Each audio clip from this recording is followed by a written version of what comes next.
Hello and welcome to Granada Reports, live with the latest across the Northwest. Hello, on the programme this evening. The Joint Response Teams delivering mental health support on police call-outs in Manchester, as special reports.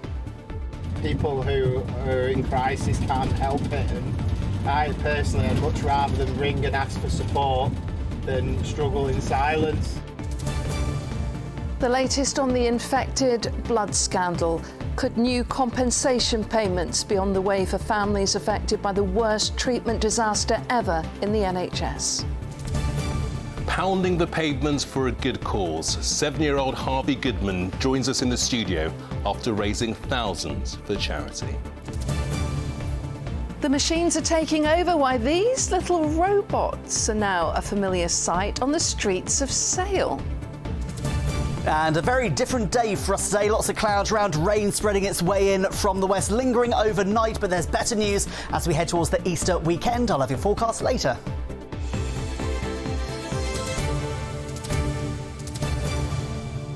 Well, first tonight, when someone you love is in a mental health crisis, what should you do and who should you call? The first resort is often the police. Between 20 and 40% of police time is spent dealing with mental health related incidents. In Manchester alone, call-outs relating to mental health peaked in 2021. Incredibly, there were more than 38,000 submitted by officers. Some police chiefs believe that that is down to a lack of mental health services in the community. So, to tackle the problem, the police and mental health services have started running joint response units. Anna Yosef has this special report. Rachel Osborne's a mental health nurse. Tonight, she's working with PC Sean Taylor. Hi Rachel, all right? Yeah, not bad. How are you? Not bad. Have we got anything in? Yeah, there's a few jobs in the queue already. We better get going then. Together, they're going to be responding to incidents across Tameside involving people experiencing a mental health crisis. And it looks like they're in for a busy shift. They say working as a team helps prevent hospital admissions. If Sean was alone, he might have to wait with people in A&E or put them in a cell to keep them safe. But having Rachel here means she's able to access health records, give medical advice and make referrals.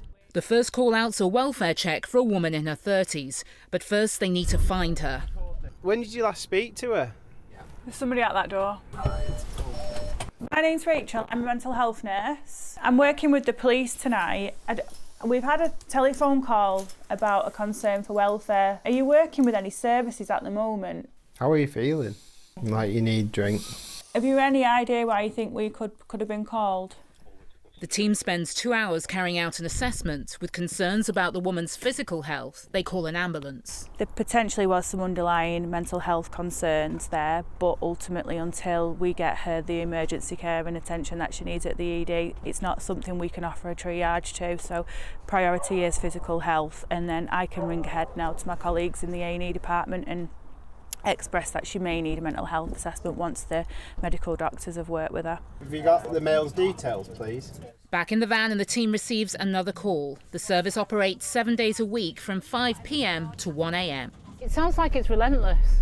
It is very, very busy, but people who are in crisis can't help it, and I personally would much rather than ring and ask for support than struggle in silence.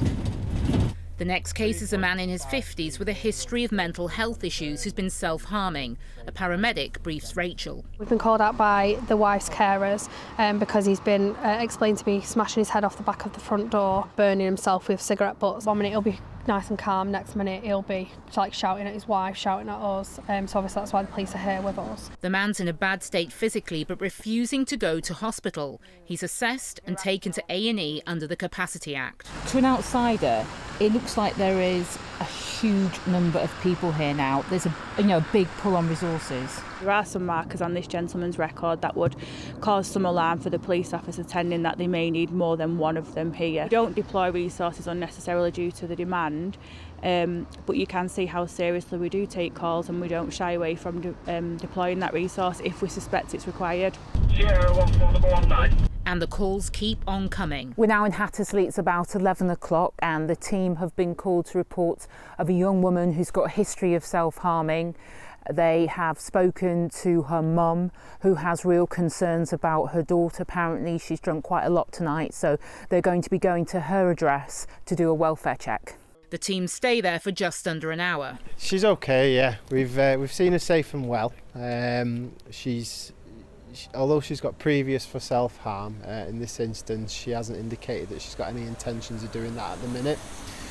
She's coping with her personal issues very well. She says that she can keep herself safe for tonight, and we've left her at the address. And if you guys hadn't come out together tonight, then potentially that young lady could have found herself in A&E or even in a police cell. Exactly, yeah. I mean, there's many different ways that it could potentially end. If the police are involved without the ambulance or without the joint response vehicle, the only two ways that we could realistically look at are either a voluntary attendance at A&E, or if she was in a public space, to utilise powers under section 136 if immediate intervention is required. In this case, we were able to do an assessment and establish if there was any risks and see if there was any support that we could offer. That was a long night, wasn't it? Yeah, I'm shattered now. It's 1 in the morning, and while the team's shift is over, they've still got reports to write and referrals to make. Rachel and Sean believe by working together and pooling resources, people are receiving the right support in the right place. Anna Joseph, ITV News, Tameside. Well, Anna joins us in the studio now. And Anna, this new approach is in response to the huge amount of time police spend responding to mental health concerns. That's right. You heard the figure at the start of that piece. It's believed 20 to 40% of police time is spent dealing with mental health related calls and concerns. So it's hope that schemes like this will help save lives while freeing up resources. And we know the need is there. When I went out with the team, they were dealing with back-to-back calls. They just didn't stop. We heard from Rachel, the mental health nurse there, and she said how they would be at a call and knowing that there were 5 or 6 other incidents in the queue that they had to go to, and they were just having to try and prioritise that risk. It's obvious that more of these units are needed, but talking to the team, it does appear as if this approach is working, and that's backed up by the figures. Over the past year, they've helped nearly 2,000 people, and staff have reported if a mental health specialist hadn't been with them, 800 of those people would have been taken to hospital, and a further 607 would have been detained for their own safety. Now, imagine how that would affect the people involved and also the financial cost to the NHS and emergency services. The most common outcome when the team goes out to meet somebody is that they're given mental health support at the scene and directed to a suitable support network as well. Having someone like Rachel at the scene helps to calm situations down, and that means that the police don't have to use their powers to detain people or take them to hospital. Well, you can see what a great job that they're doing, but it is still a pilot scheme, Anna. It is, and there are similar schemes running across the region. This team has secured funding until July, and they're hoping that the weight of evidence that shows how they're helping people while freeing up resources will mean that investment continues. Okay. Anna, thank you.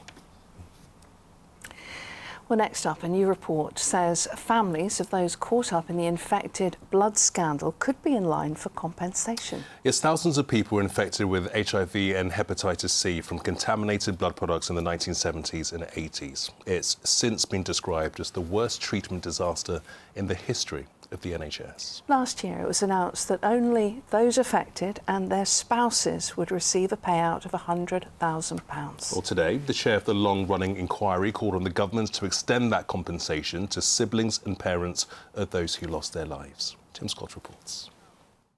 Nearly 3,000 avoidable deaths, the result of people being given blood infected with hepatitis and HIV throughout the 1970s and 80s.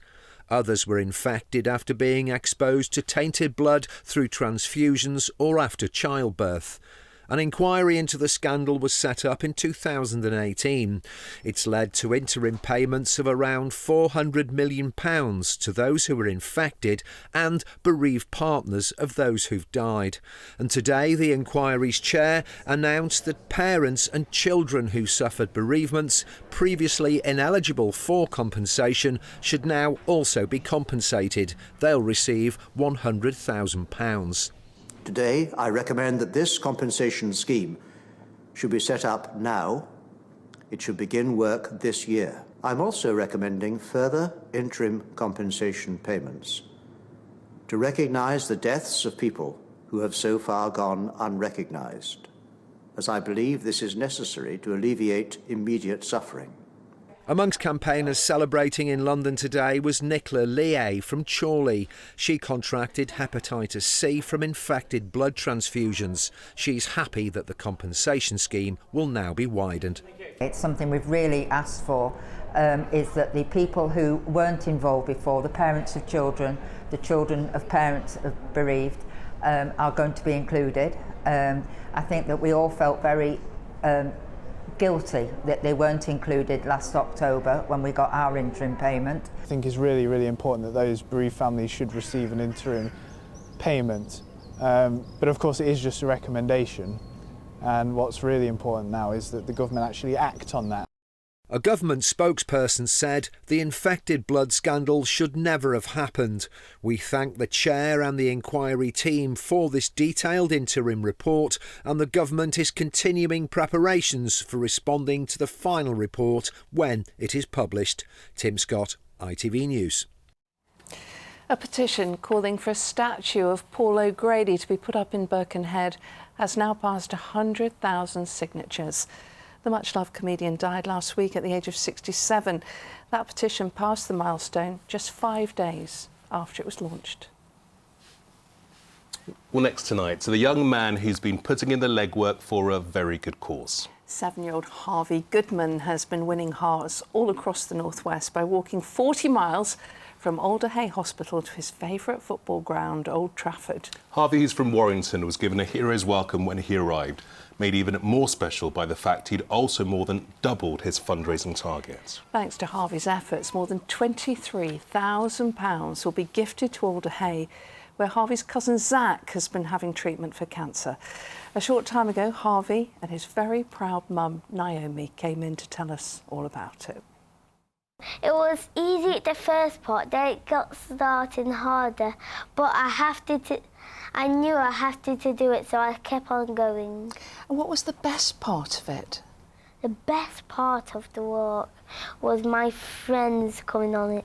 Yeah, how good's that? And what was the worst part? The worst part was my mum teasing me about that sticky grass. You did get a bit tired towards the end, didn't you? No.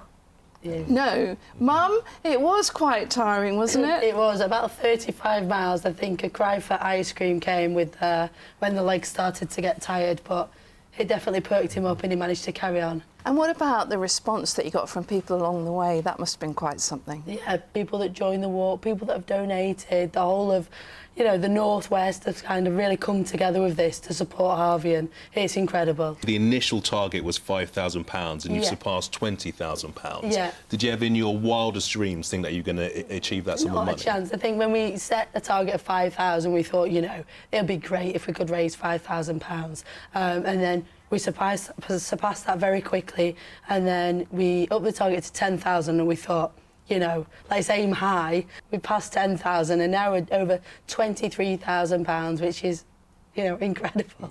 And it was all to help Alder Hey, who helped Zach. Yeah. So tell me a bit about Zach. He's really sporty, and he likes playing football and rugby, and sometimes we play on the switch together. And he's been in hospital, he's been at Alder Hey Hospital. I mean, Mum, it must be really tough for the family, this. Yeah, really tough. Alder Hey have been incredible. You know, it's not just the nurses that are so hands-on, it's everyone behind the scenes. You know, obviously going through aggressive chemotherapy, he doesn't really feel like eating, so then when he did, there was a chef there, whatever he wanted. They really pulled together and looked after him so well. So, you know, we are so grateful for Alder Hey. And how is Zach at the moment? Zach's doing well. We found out last week that he's now in remission. So the cancer's stable and he's strong. He was here at the weekend and he did some walk, didn't he, Harv? Yes. Yeah. And it was so lovely to see him What was it like to see him on that walk? Yeah, it was lovely. Good. The boys had a good laugh and a good run round, actually. Yeah. Yeah. What's the next thing that you're going to do? Walking to Wembley. Do you know how far that is? Yes. How far is it? How many miles? 120 miles. 170 miles. Yeah. And how's Mum feeling about walking to Wembley? Mum needs a few years off before that happens. But I've no doubt that it's going to happen. It's so great to see you both. Thanks for Thank you coming so in. much. And please give our best to Zach as well. you. Congratulations, Harvey. Thank you. Yeah, you are right. We were stunned into silence when he said he was going to walk to Wembley, weren't we? Absolutely. We really enjoyed meeting him, as you can tell from that interview. Well done to the team at Alder Hey. And you can find out a lot more about Harvey's fundraising, including links to his Just Giving page on our website. That's at itv.com/Granada. OK, let's get on to sport. And as it's been pouring down all day, that means one thing. The cricket season's about to start. Yeah, it was a case of what could have been for Lancashire last time around as they finished the county championship second behind Surrey. Yeah, by coincidence, tomorrow they start their new campaign against those champions at Old Trafford. Joshua Stokes reports. Length as Ali bowls edged and caught second slip, and there's another one finding the right line and length. It was another strong season for Lancashire cricket in 2022, but after a trio of second-placed finishes, this year they're looking to go one better. As players and as everybody involved with the club, we want to win something. So it finished in disappointment in 3 trophies, but you know, collectively the cricket we played was exceptional. It should be the best of both worlds, really, because not having achieved what we ultimately wanted to should spur us on, should drive us forward. But the cricket we played should give us confidence that we're good enough as well. If Lancs are to take the trophy, they'll need to start by beating last year's champions as they prepare to take on Surrey to kickstart the new season, this time with a new skipper at the helm. Massive honour, a huge privilege. Emirates Old Trafford as a whole, Lancashire cricket have really been fantastic to me. They've opened their arms and done everything they can to help me settle in quickly, which I have done. So yeah, look, there's a huge amount to repay and be able to, I suppose, give back and perform and hopefully get some silverware in the cabinet for the club and the boys. Also on the team sheet is England's Jimmy Anderson. The 40-year-old is limbering up for another season, and he's showing no sign of stopping. Yeah, I don't like thinking about things like that. I think for me it could be my last game, but I just try and prepare, and the one thing I want to do is be fit for the Old Trafford Test match. You know, it's as I said, it's always a privilege to play at my home ground in front of what is a very knowledgeable crowd here, and we always get great support. Lancashire will be looking for a win this week, with renewed ambitions of taking it all the way. And with the countdown to cricket almost at an end, the question on everyone's lips, could this be the year? Joshua Stokes, ITV News. Best of luck to Lancashire Fingers this crossed. season. Fingers crossed. Now, it seems everything is going high-tech at the moment. For example, how about having your shopping delivered to you by a robot? In fact, a whole army of delivery robots are on the case. They've been taken to the streets of Sale in Greater Manchester. A very human Paul Crone was outnumbered. There's a new kid on the block in Sale, and he's not alone. There's another, and another, and another. They're all part of a small army of shopping delivery robots, taking items ordered from an app, which are then rounded up in store, and then off the high-tech robots go on their merry way to a specific destination anywhere up to 2 miles away. It could be someone who's unable to get out the house, so they'll have a use case for it. Or it could be like you're cooking a meal and you can't leave the house, or you've got a baby in bed asleep. So these robots will bring you anything that you need. The robot's roadside manner is impeccable, and clambering up onto curbs isn't a problem. Electrically powered, the one-stop automatic shoppers also means there's less cars on the road. Passers-by in Sale are quickly getting used to them. Is a robot coming now? Yeah. What do you think? I think they're good because if if it's like a rainy day, you can go and order one and you can get your food. So I know the question you're dying to ask, what's to stop somebody picking the robot up, putting it in the boot of the car and making off with the goodies? Well, the robots are fitted with multiple alarms, multiple cameras, and you can only open them with a specific QR code. And anyway, who would want to do such a thing to these? It's just become a way of life now around Sale. You know, at first, when we first went live, people were stopping and staring and taking pictures, you know, the usual kind of stuff as you'd expect. But, you know, like I said, they've been adopted so well, it's just a way of life for people. The uptake has been absolutely phenomenal. We've had hundreds of orders, thousands of orders in the first few weeks. So, you know, it's been incredible. The community have really adopted it. Is it me, or is there something quite human about the robots? Anyway, our automated appliances aren't fussed one way or the other. And there's another urgent order needs delivering pronto. Paul Crone, ITV News, Sale. Yeah, things you thought you'd never see. Well, now the weather. Here's Ross. Why do I need a shower? I've been out in the rain. The faster you go, the sooner you'll be out. You'll save water too. United Utilities sponsors ITV Granada weather. Hello, good evening. What a dreary day for us today. Lots of cloud around, spells of rain, sometimes on the heavy side. Holding on to that rain for now, but it is going to clear as we make our way through the late evening and overnight. Into tomorrow, there's more in the way of brightness, but also a fair few showers, sometimes on the heavy side. And then into the all-important bank holiday Easter weekend, things will start to settle down, more sunshine, and it is looking mostly dry.